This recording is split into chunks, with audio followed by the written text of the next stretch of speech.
사기혁명 김병철. 내면의 불길을 가다듬는 시간이다. 청천의 내면의 불길을 가다듬는 시간. 열정은 인생이라는 여정의 동반자다. 그 길은 지식을 익히고 지혜를 쌓으며 실천하는 길이며 위에서는 열정이 함께해야 한다. 하지만 청년기에는 이렇게 향해 나가려는 의지보다도 유혹하는 것들에 대한 욕심이 욕망이 더 큰 것이 사실이고, 사실 이것은 평생을 괴롭히는 문제이기도 하다. 분명히 바른 길이 있고 가야 할 곳이 있다는 것을 알지만 매번 유혹을 떨치기가 냉정과 열정 사이에서 균형 잡기라. 청년은 끊임없이 반해야 한다. 세상에 반하고 문학에 반하고 친구에 반하고 이성에 반하고 자연에 반하고 꿈에 반해야 한다.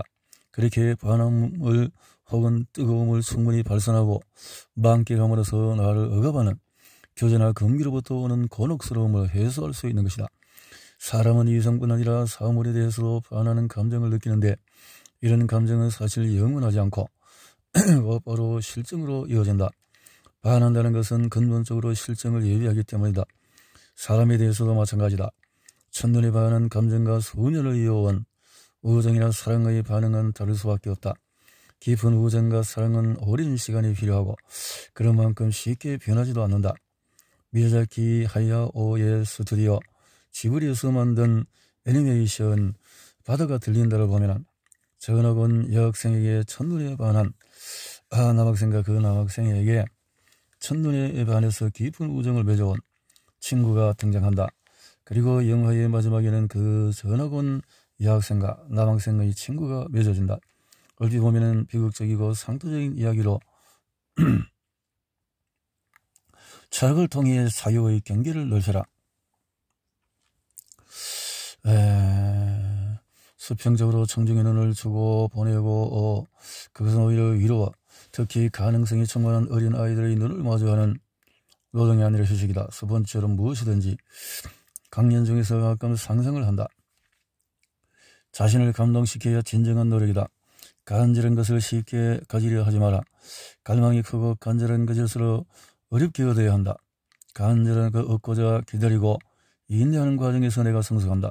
축복은 갈망하던 그것을 얻었다는 사실이 아니라 그 과정에서 정전되고 다듬어진 나 자신을 발견하는 것이다. 스스로를 감동시키는 것이 노력이다. 그런 노력의 정의는 무엇일까?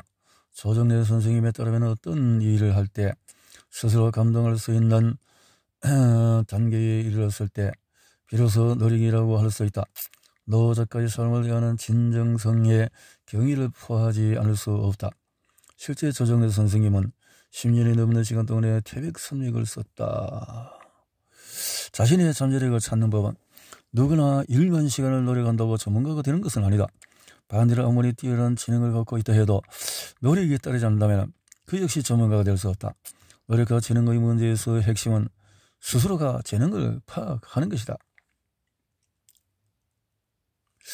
재능의 파악이 노력보다도 우선한다. 재능의 파악이 뭔 재능? 고통에 맞서는 도전은 성장의 과정이다.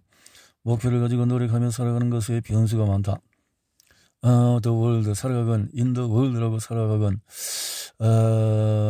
for the world로 영웅적인 삶을 살아가건 나는 세상 속에서 사는 것이기 때문이다. 아래의 글을 읽어보자.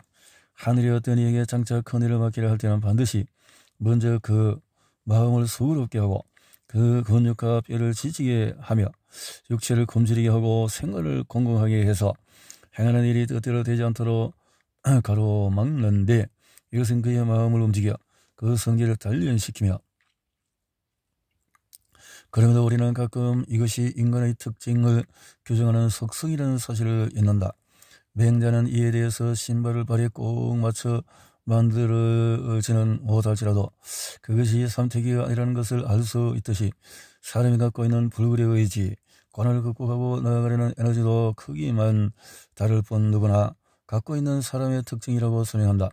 우리가 자기 완성을 위한 도전에 직면한다는 것은 내가 나아가기 위해서 스스로 노력하고 있다는 뜻이고, 그것이 고통스럽고 힘들다는 것은 나 스스로 장애물을 넘어서려는 의지를 가지고 있음을 증가한다. 그러므로 우리가 그런 도전과 응전의 과정에서 비로소 성숙하고 발전할 수 있음을 지적하고 있는 것이다. 따라서 우리는 늘 자신에게 닥친 작은 시련을 외면하거나 말고 바로잡아 나가야 한다. 사냥꾼은 참새를 잡을 때도 최선을 다하듯이 우리 역시 작은 문제건 큰 문제건 신중하게 원인을 분석하고 하나하나 해결해 나가야만 기회라는 결과가 온다. 어떤 위기가 닥쳤을 때 무조건 그 순간을 모면하려 들지 말고 오히려 너에게 그와 관련된 나쁜 습관이 없는지 점검하고 개선하면서 주변 환경을 우호적으로 돌려놓는 계기로 삼아야 한다. 자기 주도적인 선택의 힘. 선택의 기로 인해서 어느 쪽이 더 나은 선택인지 확신하기란 쉽지 않다. 하지만 그런 선택의 상황을 자신이 스스로 만들어낸 경우라면 결과가 어떻든 최소한 후회는 남지 않을 것이다. 자기 혁명을 위한 배움의 성장. 지금 이 순간에 집중하라. 우리의 인생은 지금의 가치를 간과하고 있다. 우리는 과거에 사로잡혀 있거나 미래에 대한 망상으로 가득하다.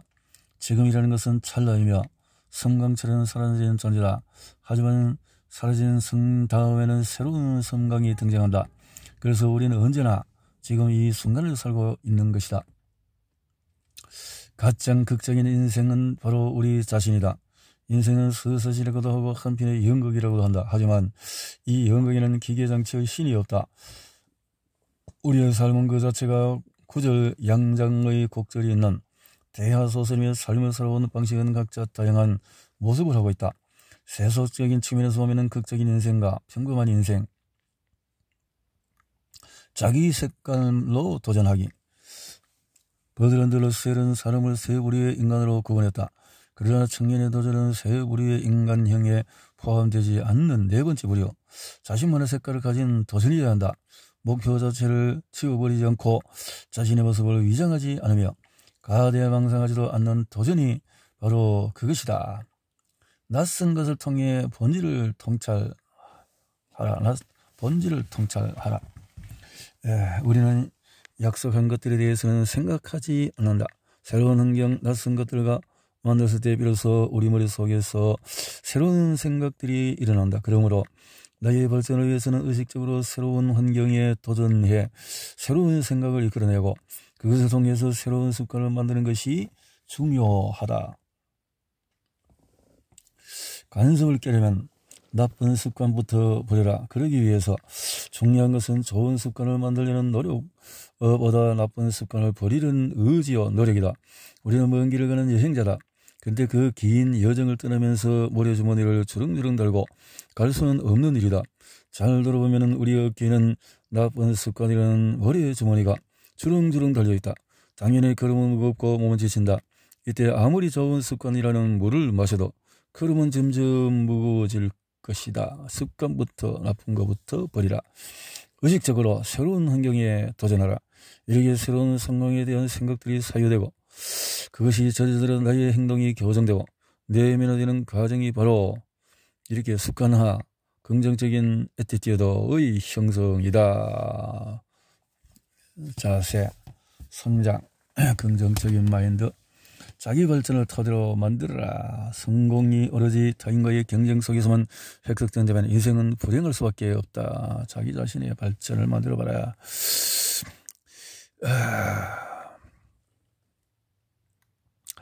아이들의 성장에서 초등학교 가면 어느 아파트에서 사는지, 아버지가 무슨 일을 하는지 따라서 우월감을 느끼고 때로는 물에 잃어서 상대적인 우위를 가리기도 한다. 즉 사람의 상대적인 욕망은 타고나는 것이 아니라 사회가 사회의 발전을 위해서 경쟁심을 부추기면서 학습된 결과일 뿐이다. 그런데 이런 경쟁심은 인간의 무의식에 뿌리를 내리고 평생 감정을 지배한다. 안과 밖의 태도가 나를 말해준다. 대개 자신의 능력을 효과적으로 발휘하는 사람들의 주변은 단정하다. 환경에서 이미 거선적으로 마음가짐을 다잡기 위해서 해야 할 가장 우선순위 책상 정리 이런 것인데, 앞서 설명한 애티튜드를 한마디로 정의하면 예를 들어서 어떤 사람은 저녁에 집에 가면 무조건 TV부터 틀어 습관이 있고, 어떤 사람은 책상에 앉으면은 이렇게 청년에게 예의가 필요한 이유는, 예의 매뉴얼은 어릴 때부터 몸에 익히는 것은 삶에서 중요한 태도를 형성한다. 좋든 싫든 해야만 하는 것을 하게 하는 것이고, 그것을 통해서 내키지 않지만 할 일을 해야만 하는 태도와 인내심이 만들어지며, 이런 인내의 바탕 위에서 자신을 견제하고 다스리는 일에 능해진다. 그런데요, 현상을 제치고 본질을 통찰하는 노력. 이 지점에서 지금 우리의 환경은 익숙한 것은 고사하고 밤거리의 네온사인처럼 새로운 정보가 넘쳐나고, 자고 나면 새로운 것들 투성이인데 무슨 소리냐고 반문할 수 있다. 과거 사람들은 여행 기회도 적고 이동 정보량도 적어서 세상을 돌아다니며 견문을 넓혀야 했지만, 지금은 안전자리에서 지구 반대편의 소식을 들을 수 있는 세상이다. 새로운 것을 소화하기에도 체할지경이라는 생각이 드는 것도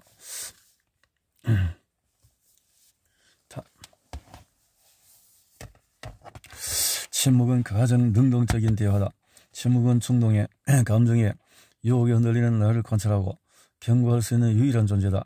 침묵의 순간 세계에 대한 사색이 시작이 된다. 침묵한다는 것은 단순히 말을 하지 않는 것 이상이며 가능성에 의한 모든 행위를 멈춘다는 의미다. 그래서 타인과 외부에 대해서 침묵한다는 것은 또 다른 형태의 열정이다. 자, 자기만의 아우라를 만들어보자. 사람의 특징은 다른 사람과 차별적인 무엇을 갖는 것이다. 지문이 다르고 목소리 다르고 몸집이 다르듯이 각자의 개성이 있다. 하지만 이런 것들은 태생적으로 타고나는 것이어서 내가 관계할 수 없다. 성령하거나 운동을 해서 갈 수 있겠지만 그것은 어디까지나 보이는 것일 뿐 느껴지는 것이, 보이는 매력은 금세 식상하거나 근처를 느끼게 되지만 잔뜩 기대를 하고 찾아간 그 소바 집은 생각보다 작았지만 주인의 장정한 응대와 관록이 묻어나는 내부 구조, 그리고 무엇보다도 정갈한 상차림이 어우러져서 묘한 아우라를 풍겼다. 음식도 마찬가지였다. 아무리 오래되었다고 해도 기껏해야 국수 한 그릇인데 뭐 대단할까 싶지만 막상 젓가락을 들고 맛을 보니 왜 이 집이 그렇게 오래동안 대를 이었었는지 금세 알 수 있었다. 국수나 쓰요, 그 외 간단한 차림이 각각은 특별히 두드러짐이 없었지만 작은 차이들이 모여서 하나가 된 시너지는 손님을 감동시키는 매력이 있었다. 이렇게 작은 식당 하나에도 고유의 분위기가 있듯이 사람은 각각 다른 분위기가 있다. 침묵은 또 다른 형태의 열정이다. 침묵은 나의 외부에 존재하는 것처럼 보이지만 생각하는 실상 침묵 안에 존재하며 침묵을 통해서 나를 관찰하며 자아 내면에 성장한다. 침묵은 온갖 충동과 감정, 그래서 경고할 수 있는 유일한 존재다. 극도 몰입, 배움의 즐거움. 사람이 집중할 수 있는 대상은 다양하다. 누군가는 학교 교육에 집중력을 발휘하지만 누군가는 사회활동이나 장사에 집중력을 발휘한다. 이처럼 다양한 집중의 대상을 무시하고 단지 학교에서 가르치는 것에만 집중하라고 강요하는 것은 진정한 몰입의 즐거움을 가로막는 행위이다. 시간의 가치는 밀도가 결정한다. 태어나는 순간 모든 인간의 가능성은 100%다. 시간이 흐르면서 가능성은 줄어드는데 줄어든 가능성은 성취로 보상된다. 시간은 적선이 아니라 곡선이다.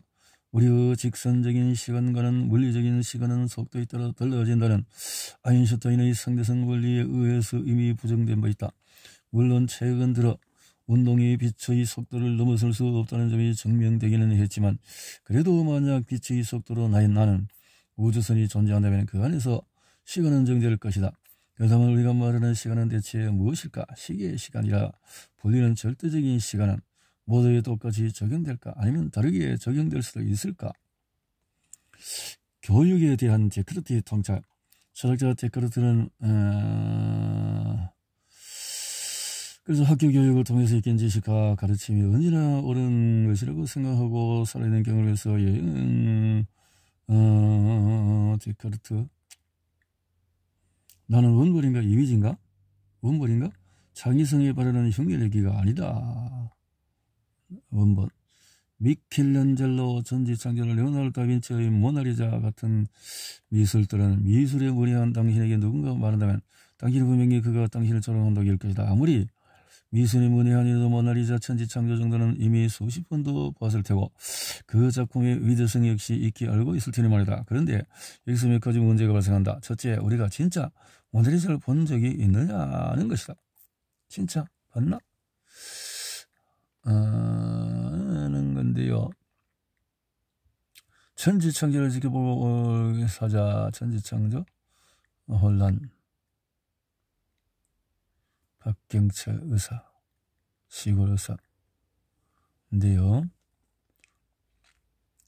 세상 어디야? 당신 지금 당신의 삶의 주인인가? 당신의 삶의 주인이 맞아요. 그렇다. 인생은 짧다. 우리 삶에서 기회는 순식간에 지나가므로. 그래서 지금 우리는 나는 논비카 이야기들은 도움이 되기를 바란다. 이런 것인데요. 나를 감동시키고 자기 혁명, 미래를 위한 도전을 해보자. 방황은 살아있다는 증거다. 모든 방황에는 의미가 있다. 지금 이 순간 우리가 고민하고 방황하고 노력하는 것은 바로 바른 길을 찾기 위한 여정이다. 인생은 고민의 연속이지만 그래도 계속 방황하며 노력하는 것 주저하자. 방황은 노력의 다른 이름이다. 주인공과 파우스트는 세상의 모든 지식을 섭렵하고 이렇게 지식과 지혜의 영감과 창이다. 지혜 단순한 욕망의 자충우돌의 생애에 대한 모독이다. 지금은 우리의 현실이 그렇다. 결과만 보고 과정을 무시하며 사회적인 환경은 우회와 타협의 결과다. 국가는 잠재 성장을 달성할 수 있는 것을 넘는 GDP 성장률을 목표치로 내온 후 그것을 달성하기 위해서 몇몇 대기업의 국가의 자원을 집중하고 토목사업을 통해 눈에 보이는 경제 성장률을 달성하는 데만 관심이 있다. 그 과정에서 소외된 곳에 가야 할 자원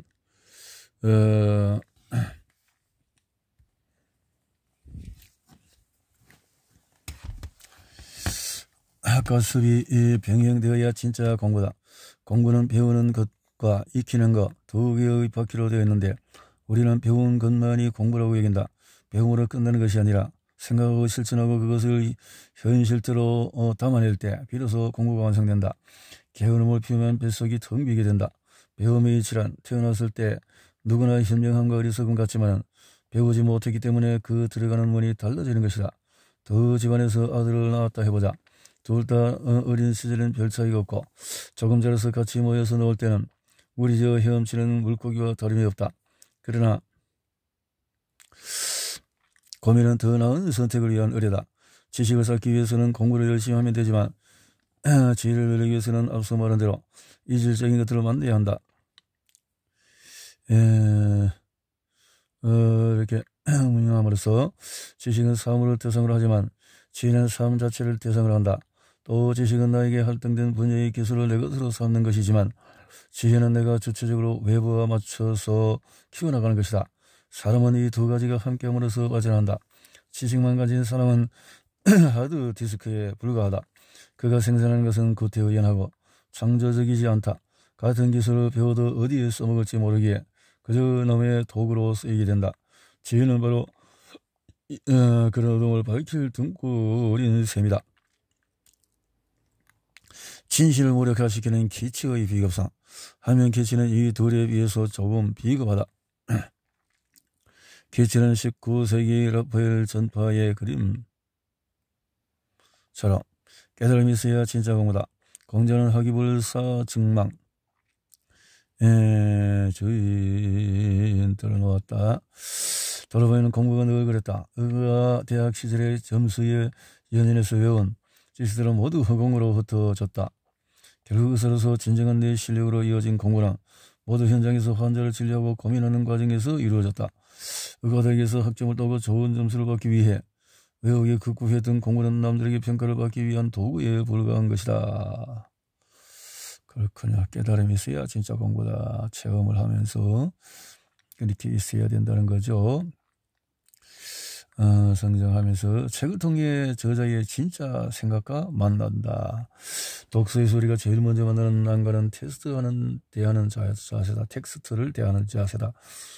생각을 모두 말로 옮길 수 없고 말은 문자를 고스란히 드러나지 않는다. 따라서 독서할 때는 문자가 아닌 문자가 지시하는 저자의 진짜 생각을 해석하는 과정이 필요하다. 그렇지. 과정이 필요하다. 독서는 도전이고 좋은 경험이며 가능성이다. 하지만 대개 우리가 어떤 책을 읽고 해석하는 결과는 비슷하다. 그래서 진정한 행복은 과정에 몰입해서 온다. 경제학에서 행복은 또 가진 것, 욕망이다. 그래서 우리는 명리학의 분자인 가진 것을 키우려 하지만은 분자가 자라는 만큼 분모도 같이 자란다. 그 결과 상대적인 욕망에 제동이 걸리지 않기 때문에 분자가 아무리 늘어도 우리는 언제나 행복하지가 않다. 했네요. 나의 존재는 무엇으로 증명하는가? 인간은 사물과 달리 끊임없이 관계를 맺고 관계 속에서 규정된다. 지위를 받거나 질서에 소속되고 그렇지 않은 경우 불안하고 소외된다. 심지어 하루 종일 전화벨이 울리지 않아도 고단한 것이 인간이다. 자, 인간이 독서법은 책을 얼마나 많이 읽었느냐가 중요하지 않다. 거기서 무엇을 얻었느냐. 자기 나름의 효율적인 독서법을 찾아낸다면 보다 다양한 책을 통해 사고의 지평을 넓히는 기회를 더 확장할 수가 있다. 숙독은 가장 어려운 방법인데 책을 읽으면서 저자의 문장이 지시하는 바를 벗어나서 사유로 연결하는 독서 방식이다. 필자의 서재와 또 책 창고에는 대강 만권의 책이 있는데 독서가 습관처럼 몸에 배서 요즘도 대략 이틀에 한 권 이상은 책을 읽는다. 물론 물리적으로는 정독하기 어려운 양이다. 그럼에도 매일 그 정도의 양을 읽는 것은 필자 나름의 책 읽는 방식이 있기 때문이다. 먼저 책을 읽기 전에 가능하면 그 책에 대한 정보를 구해서 어떤 부류에 속하는지를 결정한다. 블루오션 전략이나 롱테일 경제학 같은 실용서라면 중요한 것은 개념이나 슬로건일 뿐이다. 그것을 증명하기 위한 자료나 사례들은 별로 중요하지가 않다. 글쓰기와 말하기. 흔히 많은 책을 읽으면 글을 잘 쓸 것이라고 오해한다. 생각하기와 말하기는 역시 다르다. 책 읽는 행위와 쓰는 행위는 언어라는 그 매개를 통해서 무언가를 전달하려고 하는 것이고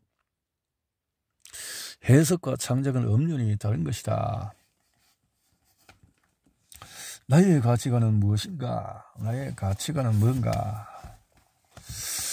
어떤 것이 나의 물리가 터질 수 있는 자리라는 확신이 든다면 그것을 체험의 영역으로 끌어들이고 거기서 재미를 얻을 때까지 고난의 행군을 해야 한다. 물론 이 순간의 행군도 고통스럽다 하지만 행군이 끝나야 목적지에 도달할 수가 있다. 행군이 끝나야 목적지에 도달할 수 있다.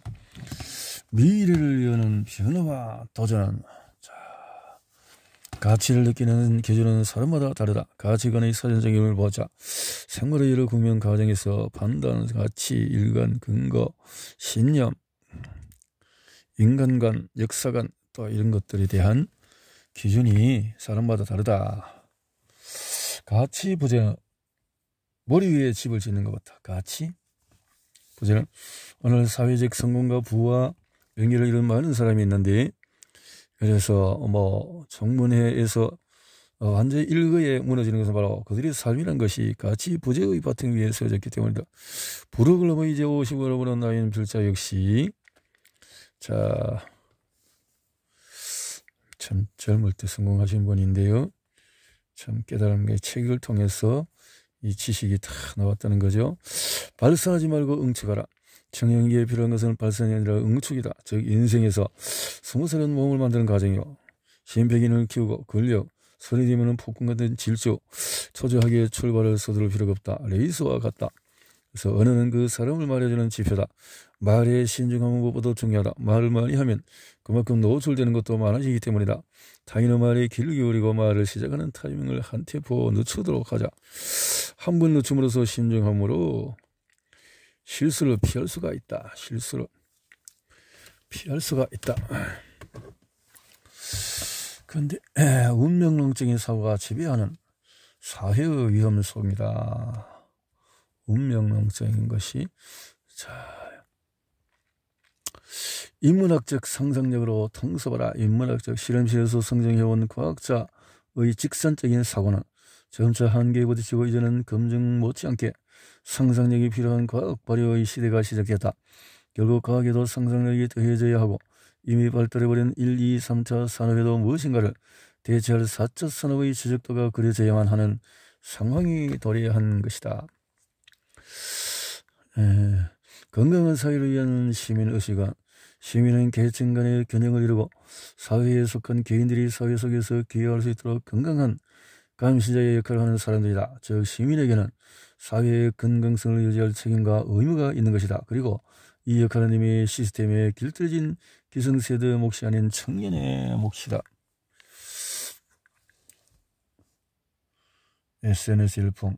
전 세계적인 슬로건 공정과 공생.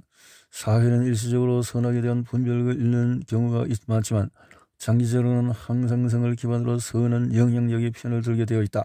그리고 선한 영향력 중에서 무엇보다 중요한 것은 공감력. 타인의 고통을 나의 고통으로 이해하는 공감력이 있어야 영속 가능한 사회가 될 수 있다. 하고 있네요. 공감. 말은 그 사람의 삶을 보여준다. 우리 일상에서도 대화도 마찬가지다. 삶이다. 그 사람의 말을 통해서 볼 수가 있다는 거죠. 의견을 가진 모든 시민은 지식인이다. 의견이 있다. 증거함. 담론을 통해서 의견이 있다면 지식이다. 실험실에서 성장한 과학적인 직선적인 사고는 실용성에 부딪. 이제는 과학기술을 속도 못지 않게 쓰임새에 대한 그래서 필요한 과학 발효의 시대. 결국 과학에도 머릿속의 실험시 상상력이 더해져야 한다. 패러다임의 변화를 읽어내는 주인공이 되라. 변화가 큰 물줄기를 바꿀 때 그 맥을 짚어서 바른 자리에 서는 것이 중요하다. 이렇게 물줄기가 바뀌는 지점을 패러다임 시프트라고 부른다. 이런 패러다임 시프트를 파악한 사람은 리더가 되고 과거의 물줄기를 타고 가는 사람은 낙오자가 된다. 했어요. 권력층에 의한 맥락화의 학습과 세뇌. 오스트리아 출신의 미국 사회철학자 칼 폴란이는 일찍이 맥락화의 함정에 대해서 경고했다. 우리가 살아가는 사회는 복잡해서 한 가지 틀로 이해될 수 없음에도 불구하고 비슷하거나 부분적으로 유사한 것들을 하나로 묶어 그것이 마치 거부할 수 없는 대세인 양 위장해서 대중을 현혹하거나 지배하려 든다는 것이다. 서야 변화의 물결을 읽어야 중심이 선다. 우리가 변화를 거치는 것은 그만큼 변화에 대한 컴플렉스가 있다는 뜻이고 이는 인류 역사에서 고스란히 증명이 된다. 기호전 강가에서 조개무덤을 만들던 사람들은 이미 변화가 생존이라는 사실을 간파했다. 만약에 인류가 맨손으로 물고기를 잡으면 미끄러져서 빠져나간다는 이유로 물고기 잡기를 포기하고 돌도끼는 도저히 호랑이를 대적하여서 이길 수 없다며 맹수와의 대적을 포기했다면 오늘날의 인류는 없다. 미끄러운 물고기를 잡기 위해서 사금파리로 창을 만들고 호랑이를 잡기 위해서 활을 만드는 변화의 노력이 바로 오늘을 있게 한 것이다.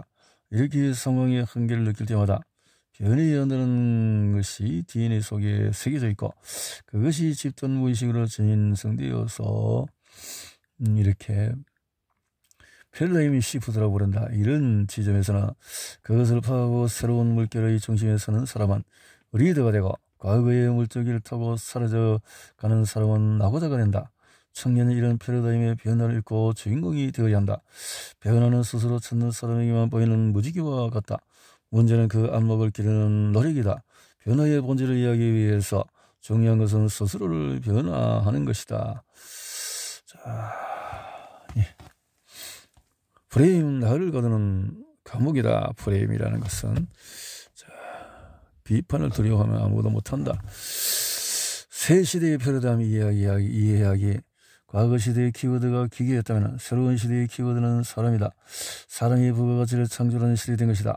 맹목적인 추기가 질주하던 시대에서 앞선 자를 잘 따라가기만 하면 되었지만 사람의 시대는 스스로 방향을 설정하고 길을 찾아 나서야 한다. 라고 했네요. 공공의식을 가진 공감형 리더십이 요구된다. 개인의 성공을 위해서 질주하는 스펙 경쟁의 시대에 오히려 공공의식을 몸에 익힌 사람이 성자가 되는 새로운 질서가 만들어지고 있다. 지금 청년 세대가 미래의 리더가 되는 가장 중요한 자질은 기성세대와 같은 탁월성이 아닌 공공의식이 될 것이다. 탁월성이 아니고 리더십, 공공의식. 정의와 공정성에 대하여 한 시대의 화두는 그 시대에 가장 결핍되었다고 여기지는 것이다. 앞으로 우리 시대의 키워드는 공정이 될 것이다. 공정이다. 정의라는 것은 공정이 결핍된 시대에 공정하게 신자유주의가 가져온 불행이란 우리에게 국가가 시장에 대해 균형 있는 견제와 조정을 하도록 요구하고 또 우리 스스로 건강한 사회를 만들기 위해서 노력할 권리와 의무가 있다. 우리는 지금 선택해야 한다. 공멸인가 공전인가. 신자유주의 공존인가 공멸인가. 네? IT혁명행 경영자들이 본사에 앉아서 멀리 떨어진 생산행정의 일목 이렇게 시장만능주의가 청년의 미래를 어둡게 하고 있다. 시장만능주의가 이렇게 했네요. 한국 사회에 덕조할 새로운 질서. 청년들이 새로운 패러다임을 보는 시각은 과거와 달라야 한다. 미래를 주도할 인재는 기계가 아닌 사람이 만드는 부가가치를 이해하고 새로운 사회 변화에 민감하여 다양한 지식을 결합하고 창의적인 상상력을 발휘할 수가 있어야 한다. 자, 청년이여 일어나라. 자본의 세대교체, 농경자본의 퇴조와 산업자본의 등장, 이렇게 변화 속에 대처할 수 있고 공존을 위한 새로운 패러다임에 대더라. 자본의 양극화 속에서 환경은 새로운 패러다임이며 기회이다. 환경은 단지 생존의 문제가 아니라 청년들이 조만간 맞닥뜨릴 새로운 패러다임, 기회가 되어진다. 그죠? 엔트로피 증가에 의한 열역학적인 사망이다. 열역학. 행복이 개인의 문제가 아닌 이유는 더 가짐으로써 행복하려는 믿음은 정상의 바위를 밀어서 올리려는 시시포스의 신화에 불과하다. 개인의 문제가 아니다 했어요. 자기 삶의 혁명가가 되라. 자기 삶의 혁명가가 되라. 경계를 넘어서야 진보가 온다. 경계를 넘어서라.